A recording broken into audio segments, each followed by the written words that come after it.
અમદાવાદ જિલ્લા ગ્રાહક તકરાર નિવારણ કમિશને નરોડા સ્થિત દિવ્ય જીવન ઇન્ફ્રાસ્ટ્રક્ચર પ્રાઇવેટ લિમિટેડને એક મોટો ઝટકો આપ્યો. કમિશનના પ્રમુખ એબી પંચાલ અને સભ્ય ડીએમ સોનીએ ફરિયાદી ચિમનભાઈ વાડાની અરજી મંજૂર કરી. ફ્લેટના અવેજમાં ચૂકવેલા ₹3,45,600 વાર્ષિક 12% વ્યાજ સાથે તેમજ 15,000 ખર્ચ અલગથી ચૂકવવાનો હુકમ કર્યો છે. સમાજના નબળા વર્ગના ફરિયાદી ગ્રાહક ચિમનભાઈ મોહનભાઈ વાળાએ અમદાવાદના નરોડા વિસ્તારમાં સ્વામિનારાયણ પાર્ક પાસે હરિદર્શન ક્રોસ રોડ સ્થિત દિવ્ય જીવન ઇન્ફ્રાસ્ટ્રક્ચર પ્રાઇવેટ લિમિટેડના સ્કીમમાં ભરોસો મૂકી ફ્લેટ બુક કરાવ્યો. ફરિયાદી ગ્રાહકે ટોટલ ઈએમઆઈ દ્વારા ₹3,45,600 ચૂકવેલા, પરંતુ બિલ્ડર દ્વારા બાંધકામનો કોઈ પ્રોગ્રેસ થતો ન હતો.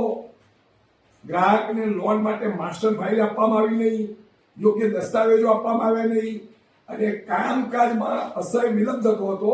ફ્લેટનું પોઝેશન નિશ્ચિત સમય મર્યાદા બાદ પણ આપવામાં આવ્યું નહીં. આથી ગ્રાહકને અસંતોષ થયો, ફ્લેટનું બુકિંગ કેન્સલ કરાવ્યું. આખો વિડિયો જોવા માટે ડાઉનલોડ કરો દિવ્ય ભાસ્કર એપ.